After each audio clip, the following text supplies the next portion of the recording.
Klaim ramrang jak tuisi pu kepa luk kedreksa lan 26 pro kelan lau pu sepan. 5 lani dai, idea tiok nao yang adia Gabriel, ke saboh bun lam kring Galile, bun Nazaret. Nyu nao ke sachum nira, bin chup leh hong sajoy kai, nan ge Joseph lam yuy David. Nan nira nan ching Maria, yang adia mut lam sang nyu leh nan lạch. Hak nát bé y, po bo hong klay yum jak, idea tuk bit hong y. Mực lại blut nan, Maria rung rang lại nani muka janpan.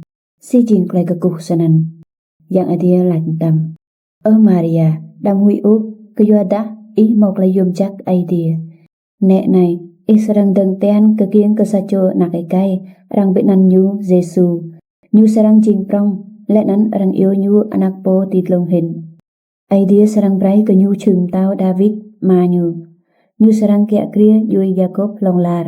Lẽ nắn buồn làm tao nhú mau serang tụi Maria lách ke yang dia. Sik lẽ nắn từ tru lẽ ke yoda kau chim nie rai no. Yang dia vit lách. Eva kepa serang trun hria tit long y. Lẽ nắn klaim yang meng po tit long hin serang guom y. Ke yoda nắn nak dit y. Serang ke kieng jing kepa. Lẽ nắn serang yêu nyu nak idea. Nek này Elizabeth juk y.